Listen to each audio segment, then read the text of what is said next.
देखो भाई, कौन सा ये चैप्टर है तुम्हारा रेडियो एक्टिविटी। इसके अंदर स्टार्टिंग में सारी की सारी बेसिक केमिस्ट्री है, इसका कोई काम नहीं है।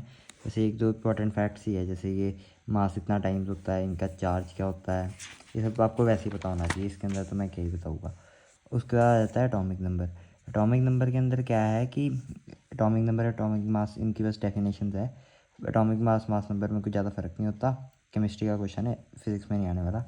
उसके बाद सवाल है हमारे पास आइसोटोप्स। आइसोटोन्स, आइसोबार्स, तीन चीज़ें। आइसोटोप्स जिनका same mass, same atomic number हो, जिनका मास नंबर डिफरेंट हो।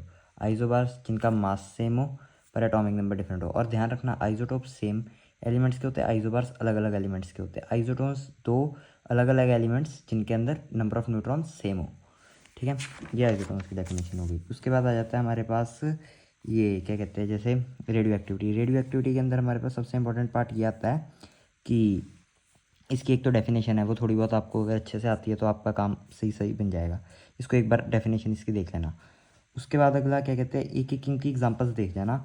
Isobars, isotones. आइसोबार्स और आइसोटोन्स इतने नहीं आते, आइसोटोप्स ज़्यादा आते हैं। और आइसोटोप्स में सबसे इंपॉर्टेंट चीज़ इसका ध्यान रखना कि आइसोटोप्स में ना ये एक आध चीज़ें हैं जो तुम्हें पता होनी चाहिए कि जैसे कार्बन के आइसोटोप्स है, कार्बन का लास्ट आइसोटोप यूज़ होता है उसके अंदर जो कार्बन डेटिंग के अंदर यूज़ होता है। यूरेनियम के आइसोटोप्स का काम आपको पता होना चाहिए। क्लोरीन के आइसोटोप्स है, ये ऐसे पता होना चाहिए, नाम पता होना चाहिए। ड्यूटेरियम, ट्रिटियम, ये नाम आ जाते हैं इनके। ड्यूटेरियम के पास कितने न्यूट्रॉन? दो नहीं, एक न्यूट्रॉन। ट्रिटियम के पास कितने हैं? दो न्यूट्रॉन। उसके बाद अगला हमारे पास आ जाता है ये नाम बैक्यूरियल रेज, इसका कुछ हम खास काम नहीं है। रेडियो एक्टिविटी का यहाँ पे मैंने एक छोटा करके लिख रखा है, ये रीड कर जाओ। स्पॉन्टेनियस कीवर्ड्स है सारे। Spontaneous decay of nucleus, radio isotopes, radioactive atoms which leads to the emission of alpha beta and gamma rays. ये अब आ जाती है अल्फा बीटा गामा रेज। बस इनके अंदर कुछ नहीं है इनमें। अल्फा पार्टिकल्स कौन से होते हैं? Helium particles without the charge, without the electrons. उसके ऊपर चार्ज होता है +2 का, वो हैवी पार्टिकल्स होते हैं, हाईली हैवी पार्टिकल्स। अब ये क्या कहते हैं, ये एक एक्सपेरिमेंट है। इस एक्सपेरिमेंट के अंदर ध्यान रखना है कि बीटा पार्टिकल्स इस तरफ को जाते हैं, अल्फा पार्टिकल्स इस तरफ को जाते हैं। क्योंकि बीटा पार्टिकल, ये आप तुम अगर नहीं याद रख सकते तुम इसको कैलकुलेट कर सकते हो। बीटा पार्टिकल्स को तुम ऐसे समझ सकते हो, बीटा पार्टिकल्स है तुम्हारे इलेक्ट्रॉन्स, और इलेक्ट्रॉन्स के ऑपोजिट फ्लो करता है करंट। अब फ्लेमिंग्स लेफ्ट हैंड रूल करके तुम इसको यूज़ कर सकते हो। देखो, अगर क्रॉस है मीन्स मैग्नेटिक, मैग्नेट की डायरेक्शन अंदर है, मैग्नेट कह रहा हूँ, उसकी मैग्नेटिक फील्ड की डायरेक्शन अंदर है। और करंट का फ्लो इलेक्ट्रॉन्स के फ्लो से उल्टा हो गया, यानी कि अल्फा पार्टिकल्स जिस डायरेक्शन में अगर अल्फा पार्टिकल फ्लो करेंगे तो करंट ऊपर को फ्लो कर रहा है। तो इसका मतलब करंट तुमने ऊपर लेना है, मैग्नेटिक तुमने अंदर लेनी है। फोर्स की डायरेक्शन तुम निकाल सकते हो, जिस डायरेक्शन में फोर्स होगी उस डायरेक्शन में ये जाएगा। ठीक है, इस तरह से तुम ये याद कर सकते हो। बाकी गामा पार्टिकल्स जौन से होते हैं उनके अंदर वो नहीं होता कोई, गामा पार्टिकल्स का कोई मास नहीं होता। जो क्या कहते हैं बीटा पार्टिकल्स होते हैं वो इलेक्ट्रॉन्स होते हैं। ये गामा पार्टिकल सिर्फ रेडिएशंस होती है। ये इनको पार्टिकल भी बोलना वैसे गलत है, ये मिसनॉमर है एक तरह का। उसके बाद आ जाता है प्रॉपर्टीज़ ऑफ अल्फा पार्टिकल्स। फिर ये प्रॉपर्टीज़ है, तुम ये पूरी रीडिंग करने से अच्छा, इतनी ज़्यादा आती नहीं है, तुम ये सारा कुछ रीड करने से अच्छा है कि तुम एक काम करना। आगे एक चार्ट दे रखा है इन्होंने, ये चार्ट को एक बार देख जाना। इसमें से इंपॉर्टेंट चीज़ें मैं भी दिखा देता हूँ वैसे तो। Steam of positively charge particles वही है, बस सेम चीज़ें, नियरली उनका स्पीड दे रखी है। इसकी लाइट की स्पीड के बराबर होती है, इसकी कम होती है, भारी हो गया। ये इसकी मीडियम है, ठीक है। 4 टाइम्स मास इसके बारे में बता रखा है, इसका चार्ज इसके बारे में बता रखा है। ये स्पेसिफिक छोड़ जाना, कभी काम नहीं आता।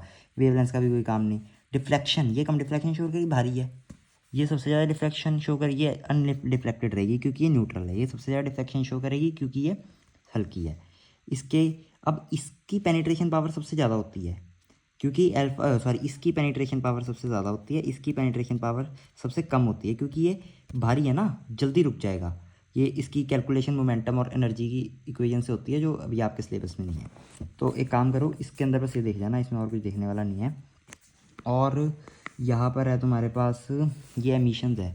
ये 3 तरह के एमिशंस है, अल्फा एमिशन है, बीटा एमिशन है, गामा एमिशन है। एमिशन तो आएगी यार, कुछ नहीं। अल्फा एमिशन में तुमने अल्फा पार्टिकल एमिट कराना है, बीटा एमिशन में तुमने बीटा पार्टिकल एमिट कराना है, गामा एमिशन में तुमने सिर्फ गामा पार्टिकल एमिट कराना है। और उसके ऊपर अब न्यूमेरिकल प्रैक्टिस होती है इसका।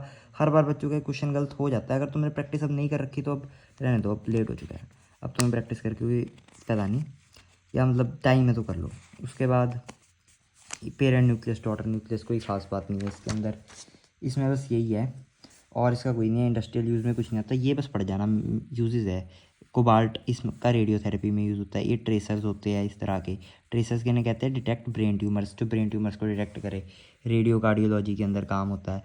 स्टेरलाइजेशन बाय हीट क्या कहते हैं, मतलब इसके यूजेस बहुत आते हैं। पेपर में क्वेश्चन यूजेस पे आता है, मैंने बहुत बार देखा है। कार्बन डेटिंग पे आता है, फ्यूल की तरह यूज़ होता है। ये यूरेनियम, ये आगे बताता हूँ यूरेनियम के बारे में और चीज़ें, ठीक है। और इसके अंदर बस ये किसी काम का नहीं, ये छोड़ जाना, खाली छोड़ के जाना, साफ बिल्कुल खाली छोड़ जाना है। और यहाँ पर कुछ नहीं है, बैकग्राउंड रेडिएशन सेफ नहीं, कुछ नहीं। ये इसके क्वेश्चन प्रैक्टिस है, वो तो ठीक है, जिसने जितनी करी है उसका वैसे हिसाब किताब होगा। यहाँ पे मैं देख लेता हूँ कोई तुम्हारे लिए अगर ख़ास बात हो तो। हाँ, तुम कॉस्मिक टेस्टेल, मतलब तुम्हारे को ना रेडिएशन याद करने का एक ट्रिक बताता हूँ, कग्जू विमर, CXUVIMR।